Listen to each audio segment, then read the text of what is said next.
शव की खोपड़ी क्यों फोड़ते हैं और शव को शमशान बांधकर क्यों ले जाते हैं? देख पापी, तेरे परिवार को देख। तेरे मरने का उनको कोई गम नहीं है, क्योंकि तू इसी के लायक था। अब तुझे इतना भयंकर दंड मिलेगा कि तू अगले 7 जन्म कोई पाप नहीं करेगा।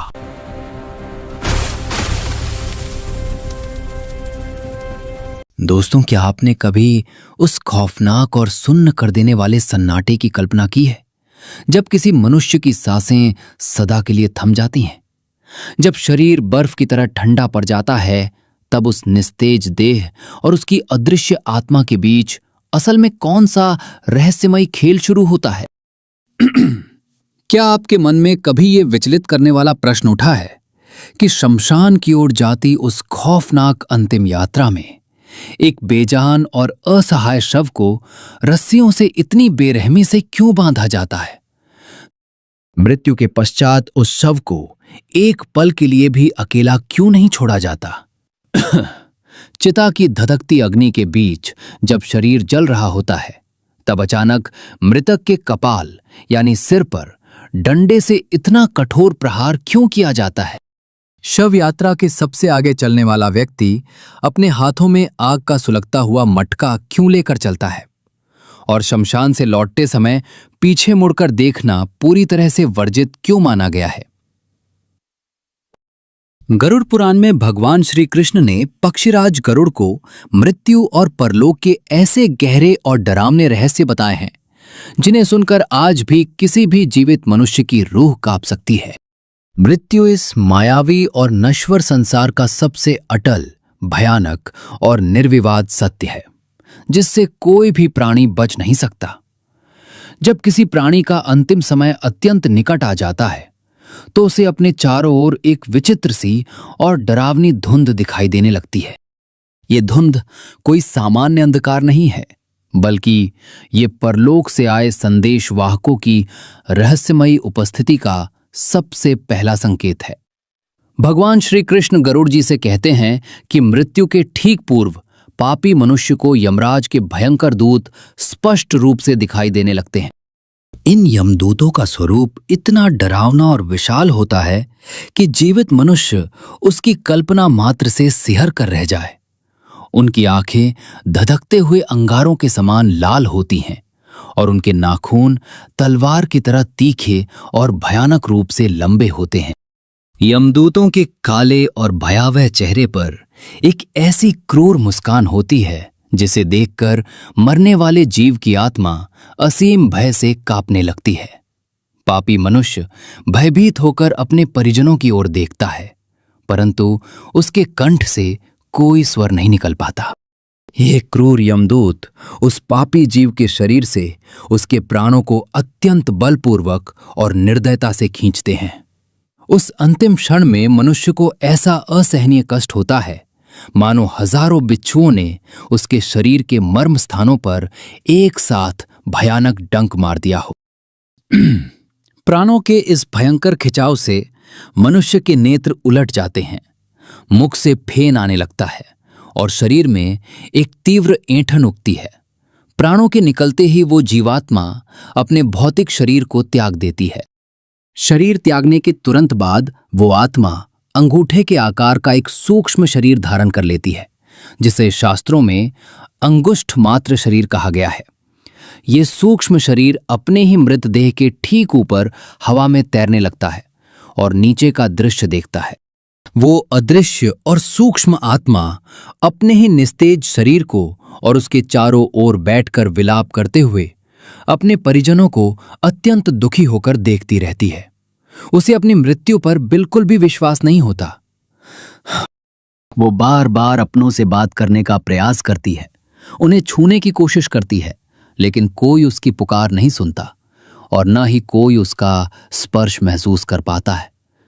यही उस आत्मा की सबसे पहली और भयानक पीड़ा होती है। मृत्यु के पश्चात हिंदू धर्म में सबसे पहला और अनिवार्य नियम यह है कि शव को शमशान ले जाने से पूर्व एक पल के लिए भी अकेला नहीं छोड़ना चाहिए।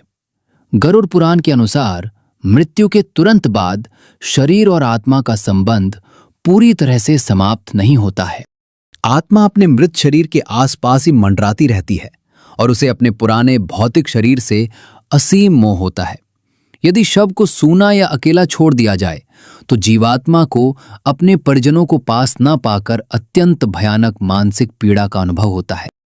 इसके अतिरिक्त गरुड़ पुराण एक अत्यंत भयानक रहस्य भी उजागर करता है कि रात के समय नकारात्मक शक्तियां, पिशाच और प्रेत आत्माएं वातावरण में अत्यंत सक्रिय हो जाती हैं। यदि शव को बिना किसी निगरानी के अकेला छोड़ दिया जाए तो कोई भी बुरी शक्ति उस पर हावी हो सकती है। अघोरी और तांत्रिक विद्या का अभ्यास करने वाले भी काली रातों में ऐसे ही लावारिस शवों की खोज में रहते हैं। वे मृतदेह का उपयोग अपनी काली विद्याओं, भूत प्रेत जगाने और भयानक तांत्रिक क्रियाओं के लिए कर सकते हैं। यदि ऐसा होता है तो मृत व्यक्ति की आत्मा परलोक में भयंकर यातनाएं सहने के लिए विवश हो जाती है और उसे प्रेत योनि में अनंत काल तक भटकना पड़ता है। इसलिए शव की रक्षा करना सबसे बड़ा धर्म माना गया है। यही कारण है कि शव के पास हमेशा परिवार का कोई न कोई सदस्य उपस्थित रहता है और वहां निरंतर एक पवित्र दीपक जलाए रखा जाता है। ये दीपक न केवल अंधकार को मिटाता है बल्कि इसके प्रकाश से जीवात्मा को सुरक्षा का अनुभव होता है।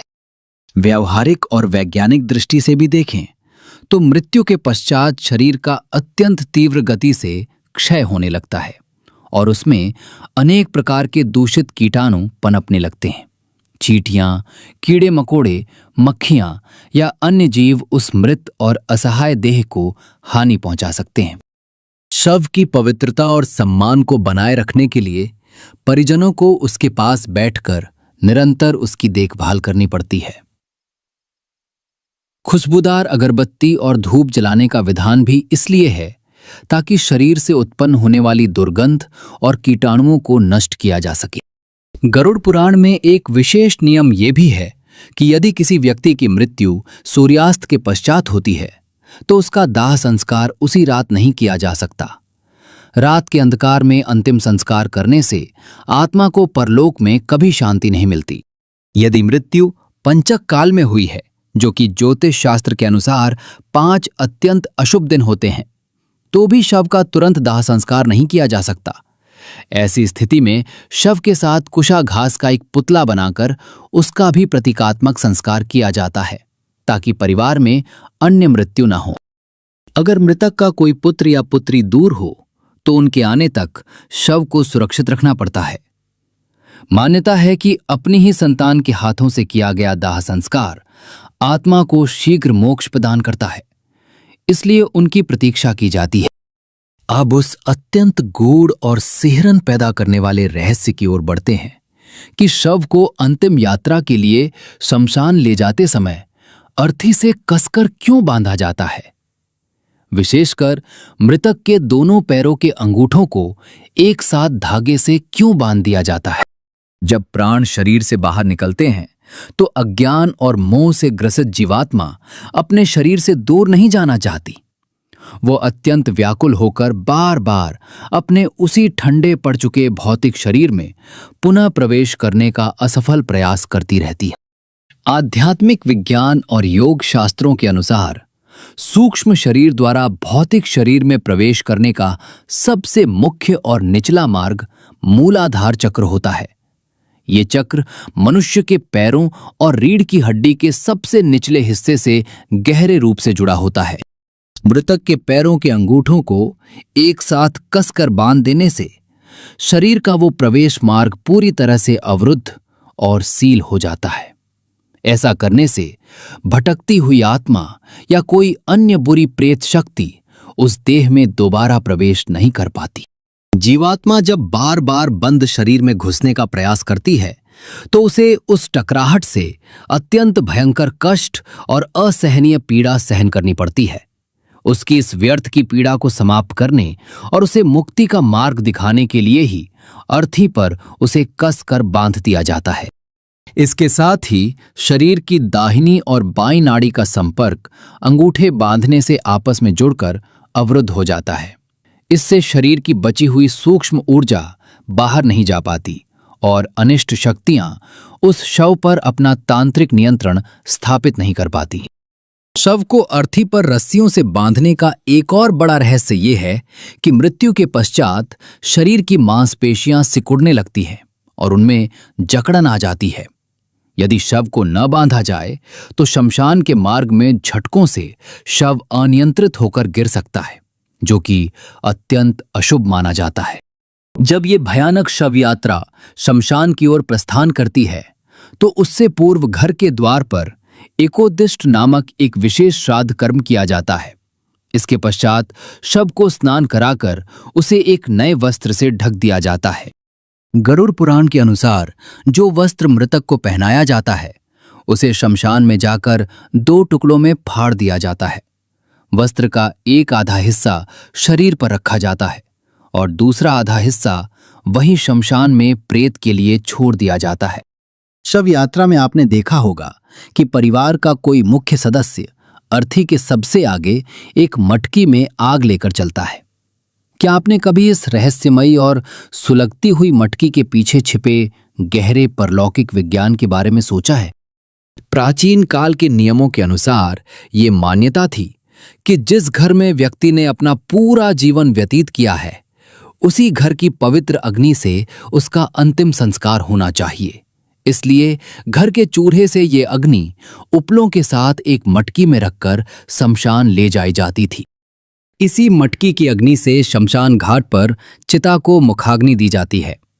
ये इस बात का प्रतीक है कि व्यक्ति अपने जीवन की अंतिम यात्रा में भी अपने घर की ऊर्जा, संस्कार और आशीर्वाद को अपने साथ परलोक ले जा रहा है। इस मटकी के संबंध में एक अन्य वैज्ञानिक और रहस्यमयी कारण यह भी है कि शमशान में शव की परिक्रमा करते समय मटकी से जल गिराया जाता है। मटकी से गिरता हुआ जल शमशान की भूमि को पवित्र करता है और चिता के चारों ओर एक अदृश्य सुरक्षा घेरा बनाता है।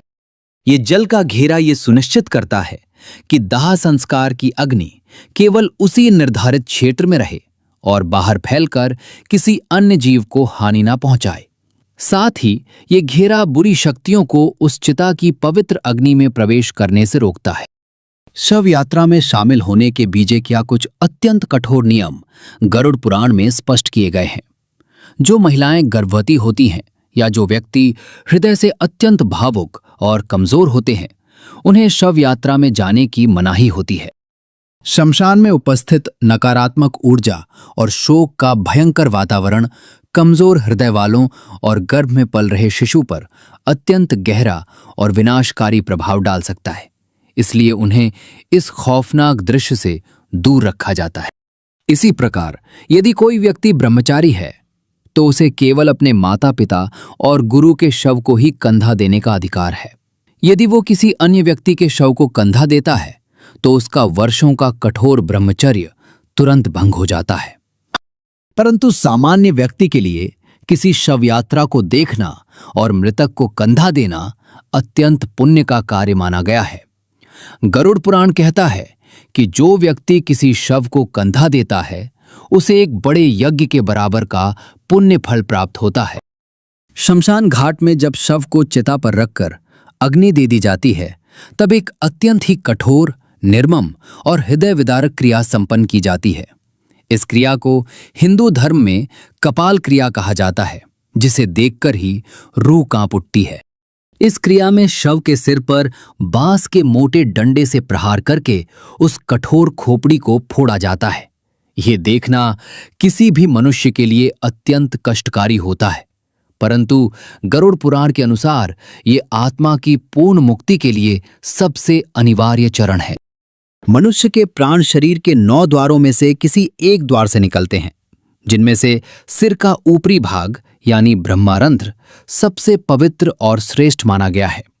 कपाल क्रिया करने से ये ब्रह्मारंध्र पूरी तरह से खुल जाता है। यदि जीवात्मा का कोई भी अंश मस्तिष्क में अटका रह गया हो तो वो इस प्रहार से तुरंत मुक्त हो जाता है। इस कठोर कृत्य से जीवात्मा पूरी तरह से इस नश्वर भौतिक शरीर के मोह से कट जाती है और मोक्ष की दिशा में अग्रसर होती है। जब तक सिर पूरी तरह से जलकर भस्म नहीं हो जाता तब तक आत्मा को परलोक में नया जन्म या मोक्ष प्राप्त करने में भयंकर बाधाएं आती हैं। इसलिए इस दर्दनाक क्रिया को आत्मा की पूर्ण मुक्ति और शांति का अंतिम और सबसे रहस्यमयी द्वार माना गया है। कपाल क्रिया का एक और खौफनाक कारण अघोर विद्या और तंत्र से जुड़ा है। यदि चिता में कपाल अजल रह जाए तो तांत्रिक और अघोरी स्मशान की राख से उस अधजले कंकाल को अपनी तंत्र साधना के लिए चुरा लेते हैं। वे उस कंकाल का उपयोग भूत प्रेत जगाने, वशीकरण करने या विनाशकारी तांत्रिक सिद्धियों में करते हैं। इससे मृतक की आत्मा तांत्रिक के हाथों बंधक बन जाती है और भयंकर पीड़ा सहती है। आत्मा को ऐसे भयंकर तांत्रिक दुरुपयोग से हमेशा के लिए बचाने के लिए ही कपाल को डंडे से पूरी तरह नष्ट कर दिया जाता है, ताकि कोई भी बुरी शक्ति उस मस्तिष्क की हड्डियों का अनुचित लाभ न उठा सके। वैज्ञानिक दृष्टिकोण से भी इस क्रिया का अपना एक विशेष महत्व है। मनुष्य की खोपड़ी की हड्डी शरीर का सबसे कठोर और मजबूत हिस्सा होती है, जिसे चिता की सामान्य अग्नि में पूरी तरह भस्म होने में बहुत अधिक समय लगता है। खोपड़ी के भीतर अग्नि का दबाव बढ़ने से वो एक भयानक आवाज के साथ अनियंत्रित होकर फट भी सकती है। इसलिए उसे पहले ही डंडे से तोड़कर अग्नि को मस्तिष्क के भीतर तक पहुंचने का मार्ग दे दिया जाता है, ताकि शव पूर्ण रूप से पंचतत्व में विलीन हो सके।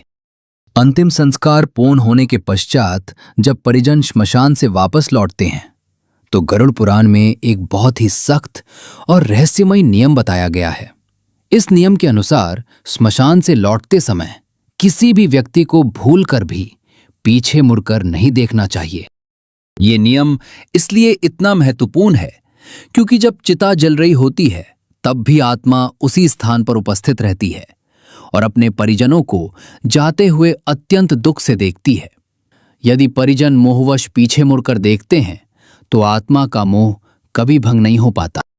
परिजनों की उस करुण दृष्टि से बंधकर आत्मा पुनः उनके पीछे पीछे घर की ओर लौट आती है और प्रेत योनि में भटकने लगती है। पीछे न मुड़कर देखने से आत्मा को ये कठोर परंतु सत्य संदेश मिलता है कि अब उसका इस संसार और इस परिवार से कोई लौकिक नाता नहीं रहा। ये निर्मम कृत्य आत्मा को सांसारिक मोह त्याग कर अपनी आगे की रहस्यमयी परलोक यात्रा के लिए विवश करता है।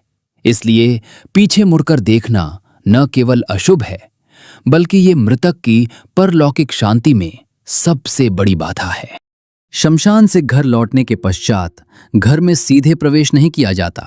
घर के द्वार पर नीम की कड़वी पत्तियां या तीखी मिर्च दांतों से चबाकर थूक दी जाती है और हाथ पैरों को शुद्ध जल से धोया जाता है। इसके पश्चात लोहा, जल, अग्नि और पत्थर का स्पर्श करके ही घर के भीतर कदम रखा जाता है। ये क्रिया मृत्यु के शोक की कड़वाहट को त्यागने, भावनाओं को पत्थर के समान मजबूत करने और शमशान की नकारात्मक ऊर्जा को घर के बाहर ही नष्ट कर देने का प्रतीक है। शवदाह करने वाले मुख्य व्यक्ति को कुछ दिनों तक शमशान और अन्य अपवित्र स्थानों से दूर रहना चाहिए, क्योंकि चिता की अग्नि देने वाले व्यक्ति का शरीर अत्यंत संवेदनशील हो जाता है और अनिष्ट शक्तियां उसे बहुत ही सरलता से अपना शिकार बना सकती हैं। शास्त्रों के अनुसार अस्थियों का संचयन मृत्यु के तीसरे या चौथे दिन किया जाना चाहिए। चिता की अग्नि से अस्थियों में आकाश और तेज तत्व की ऊर्जा समाहित हो जाती है, जो मृत आत्मा को कुछ दिनों तक सुरक्षा कवच प्रदान करती है। परंतु समय बीतने के साथ ही ऊर्जा क्षीण होने लगती है और अनिष्ट शक्तियां उन अस्थियों पर अपना अधिकार जमा सकती हैं। इसलिए अस्थियों को समय पर एकत्र करके पवित्र गंगा या अन्य नदियों में प्रवाहित कर देना चाहिए। मृत्यु के बाद अंतिम संस्कार हो जाने का ये अर्थ कदापि नहीं है कि जीवात्मा तुरंत स्वर्ग या नरक चली जाती है। गरुड़ पुराण के अनुसार मृत्यु के पश्चात आत्मा पूरे 13 दिनों तक अपने ही घर के आसपास भटकती और रोती रहती है। इन 13 दिनों में परिजनों द्वारा जो पिंडदान और तर्पण किया जाता है, उसी से उस अदृश्य सूक्ष्म शरीर को बल और पोषण प्राप्त होता है। यदि परिवार के लोग ये पिंडदान न करें तो आत्मा भूखी प्यासी तड़पती है और प्रेत योनि में अनंत काल तक भटकने के लिए विवश हो जाती है। पिंडदान की इस रहस्यमयी प्रक्रिया में अत्यंत गूढ़ विज्ञान छिपा है। मृत्यु के पश्चात पहले दिन के पिंडदान से उस जीवात्मा का नया सिर बनता है। दूसरे दिन के पिंडदान से गर्दन और कंधे का निर्माण होता है। तीसरे दिन हृदय, चौथे दिन पीठ, पांचवें दिन नाभि और छठे दिन कमर का निर्माण होता है। इस प्रकार 10वें दिन तक आत्मा को एक पूरा नया यातना शरीर प्राप्त होता है, जो उसे यमलोक की भयंकर यात्रा के लिए तैयार करता है। 11वें और 12वें दिन वो प्रेत शरीर भोजन कर शक्ति संचय करता है। 13वें दिन के पश्चात यमदूत एक बार फिर से पृथ्वी पर आते हैं और उस जीवात्मा को मोटे पाश में बांधकर यमलोक के उस भयानक मार्ग पर घसीटते हुए ले जाते हैं। ये परलोक की यात्रा अत्यंत ही कष्टदायक, लंबी और अंधकारमय होती है। गरुड़ पुराण में वर्णित ये यम मार्ग कोई साधारण मार्ग नहीं है, बल्कि ये यात्रा पूरे 348 दिनों तक निरंतर चलती है। इस पूरे 1 वर्ष की यात्रा में जीवात्मा को न तो पीने के लिए एक बूंद जल मिलता है और न ही विश्राम करने के लिए कहीं छाया नसीब होती है। उसे केवल वही भोजन प्राप्त होता है जो उसके परिजन पृथ्वी पर उसके निमित्त मासिक श्राद्ध में देते हैं। आत्मा को यमलोक के मुख्य द्वार तक पहुंचने के लिए पूरे 16 भयानक नगरों को पैदल पार करना पड़ता है। इन नगरों के नाम सौम्यपुर, शौरीपुर, नागेंद्र भवन, गंधर्वपुर, क्रौंचपुर, क्रूरपुर, विचित्र भवन, बहवापद, दुखद, नानाक्रंदपुर, सुतप्त भवन, रौद्रपुर, पयोवर्षण, शीताढ्य और बहुभीति हैं। इन 16 नगरों में से प्रत्येक नगर में आत्मा को उसके पापों के अनुसार अलग अलग प्रकार की भयंकर यातनाएं झेलनी पड़ती हैं। पहले नगर सौम्यपुर में आत्मा को क्षण भर का विश्राम मिलता है, जहां वो अपने परिवार और सुखों को याद करके फूट फूट कर रोती है। परंतु यमदूत उसे कोड़े मारते हुए कहते हैं कि तेरा धन, तेरी पत्नी और तेरे मित्र अब कहाँ गए? अब तुझे अपने कर्मों का फल अकेले ही भोगना होगा। इसके बाद क्रूरपुर में उसे खूंखार कुत्तों और जंगली जानवरों का सामना करना पड़ता है। कहीं आत्मा को भयंकर शीप का सामना करना पड़ता है, तो सुतप्त भवन जैसे नगरों में धरती इतनी गर्म होती है कि उसके पैर जलने लगते हैं। पयोवर्षण नगर में आकाश से आग और नुकीले पत्थरों की वर्षा होती है, जिससे आत्मा लहूलुहान हो जाती है। इस भयावह मार्ग के ठीक बीच में एक अत्यंत ही खौफनाक और विशाल नदी बहती है, जिसे वैतरणी नदी कहा जाता है। ये वैतरणी नदी यमलोक की सबसे भयानक बाधा है, जिसे देखकर ही पापी आत्माएं भय से कांपकर चीखने लगती हैं। वैतरणी नदी में सामान्य जल नहीं बहता, बल्कि ये पूरी नदी उबलते हुए पीप, मवाद, दुर्गंध युक्त रक्त, मांस और हड्डियों से भरी हुई है। इस नदी का प्रवाह अत्यंत तीव्र और भयंकर गर्जना करने वाला होता है। इस खौफनाक नदी के तट पर और जल के भीतर भयानक मगरमच्छ, मछलियां और वज्र जैसी तीखी चोंच वाले मांसभक्षी गिद्ध निवास करते हैं। जब कोई पापी आत्मा इस नदी के पास पहुंचती है, तो ये जीव उसे नोचने और खाने के लिए उस पर टूट पड़ते हैं। इस रक्तमयी नदी को पार करने का केवल एक ही उपाय गरुड़ पुराण में बताया गया है। जिस मनुष्य ने अपने जीवन काल में निस्वार्थ भाव से गौदान, गाय का दान किया हो, उसे इस नदी को पार करने के लिए एक प्रेत द्वारा चलाई जाने वाली दिव्य नाव मिल जाती है।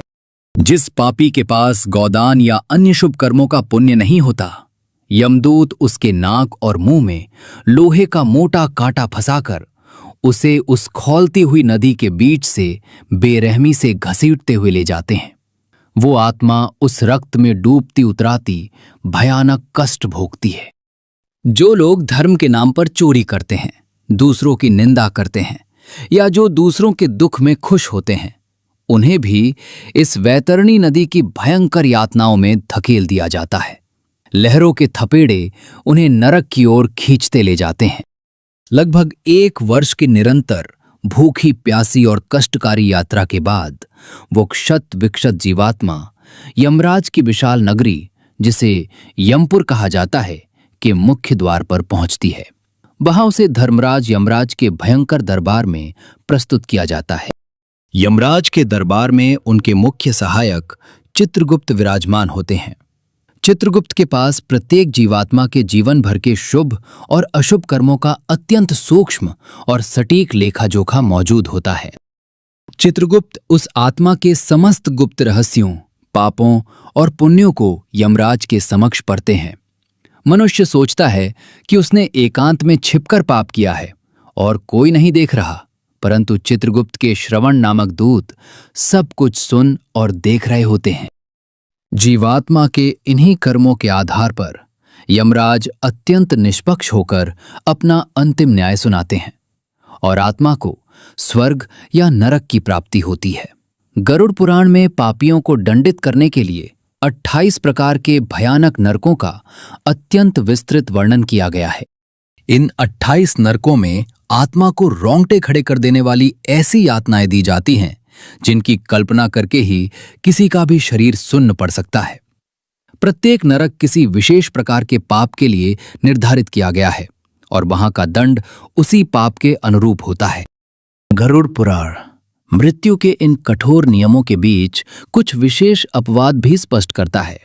कुछ विशिष्ट परिस्थितियों में हिंदू धर्म में शव का दाह संस्कार करना पूर्णतः वर्जित माना गया है, क्योंकि इससे आत्मा को मोक्ष नहीं मिलता।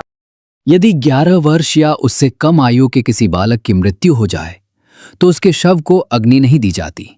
बच्चों की आत्मा अत्यंत पवित्र होती है और उनका भौतिक देह से कोई विशेष मोह नहीं जुड़ पाता, इसलिए उन्हें मिट्टी में भू समाधि या जल समाधि दी जाती है। इसी प्रकार यदि किसी स्त्री की मृत्यु गर्भावस्था के दौरान हो जाए तो उसका भी दाह संस्कार करना निषिद्ध है। इसके पीछे एक अत्यंत संवेदनशील कारण यह है कि चिता की अग्नि से गर्भ फट सकता है और शिशु बाहर आ सकता है, इसलिए उन्हें भी जल या थल समाधि ही दी जाती है। आत्महत्या करने वाले, सांप के काटने से मरने वाले, हैजा, आग या बिजली गिरने से जान गंवाने वाले लोगों की मृत्यु को अकाल मृत्यु माना जाता है। गरुड़ पुराण कहता है कि ऐसी अकाल मृत्यु होने पर आत्मा को सामान्य रूप से परलोक में गति नहीं मिल पाती। ऐसी भटकती आत्माओं की शांति के लिए केवल अंतिम संस्कार पर्याप्त नहीं होता, बल्कि नारायण बलि नामक एक विशेष कर्मकांड और यज्ञ करना अनिवार्य होता है। यदि ये कृत्य न किया जाए तो वो आत्मा प्रेत बनकर परिवार में लगातार अनिष्ट और अकाल मृत्यु का चक्र शुरू कर सकती है। सांप के काटने से हुई मृत्यु के मामले में आत्मा के उद्धार के लिए सर्प बलि का विधान बताया गया है। इसमें एक ब्राह्मण को सोने के सर्प की प्रतिमा और गाय का दान किया जाता है, तभी उस जीव को भयानक नरक और प्रेत योनि से मुक्ति मिलती है। मृत व्यक्ति के लिए अत्यधिक शोक मनाना और महीनों तक विलाप करना भी गरुड़ पुराण में वर्जित बताया गया है। तर्पण और अग्नि संस्कार हो जाने के पश्चात परिजनों को अपने आंसुओं पर नियंत्रण रखना चाहिए। जब परिवार के लोग अत्यधिक रोते हैं और मृतक का बार बार नाम पुकारते हैं तो परलोक की ओर जाती हुई उस आत्मा को अत्यधिक मानसिक कष्ट होता है। उसका मोह जागृत हो जाता है और वो अपनी आगे की आध्यात्मिक यात्रा छोड़कर फिर से लौकिक बंधनों में उलझने लगती है। मृतक की कोई भी वस्तु, जैसे उसके कपड़े, उसकी घड़ी या उसके गहने, जीवित लोगों को कभी नहीं पहनने चाहिए। इन भौतिक वस्तुओं में मृतक की असीम ऊर्जा और उसका गहरा लगाव बसा होता है। यदि कोई जीवित व्यक्ति उन वस्त्रों या गहनों का प्रयोग करता है तो आत्मा असहज हो उठती है और वो उस व्यक्ति को मानसिक और शारीरिक रूप से परेशान कर सकती है। इसलिए उन वस्त्रों को गलाकर नया रूप देना चाहिए या उन्हें किसी सुपात्र को दान कर देना चाहिए। सूदक और पातक के नियम भी मृत्यु के पश्चात अत्यंत महत्वपूर्ण होते हैं। शव यात्रा में जाने वाले को 1 दिन का, मुर्दा छूने वाले को 3 दिन का और कंधा देने वाले को 8 दिन का सूतक लगता है। घर में आत्महत्या होने पर यह पातक 6 महीने तक माना जाता है। इन नियमों का पालन न करने से जीवित व्यक्तियों पर प्रेत बाधा और नकारात्मक शक्तियों का प्रभाव पड़ सकता है। ये नियम केवल पवित्रता के लिए नहीं, बल्कि अदृश्य शक्तियों से बचाव का एक आध्यात्मिक कवच भी है। अंत में भगवान श्री कृष्ण पक्षे राज गरुड़ जी को ये परम ज्ञान देते हैं कि मनुष्य को ईश्वर ने जो ये अनमोल बुद्धि और देह दी है, उसका उद्देश्य केवल सांसारिक सुख भोगना नहीं है। ये जीवन सत्कर्म करने, दान देने और आत्मज्ञान प्राप्त करने का एक दुर्लभ और अमूल्य अवसर है।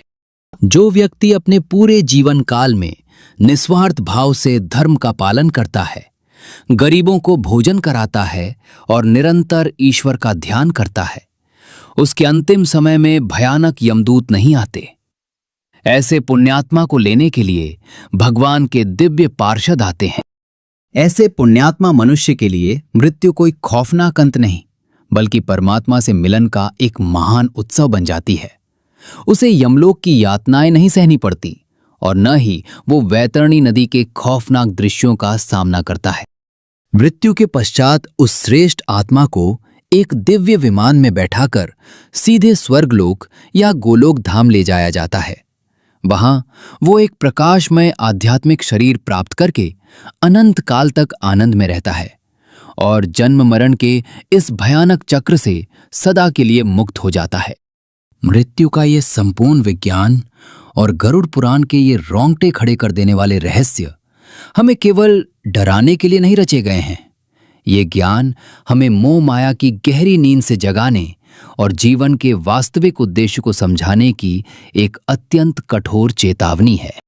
जब हम इन गहरे रहस्यों को समझ लेते हैं तो मृत्यु का भय धीरे धीरे समाप्त होने लगता है और जीवन जीने का सही अर्थ समझ आने लगता है।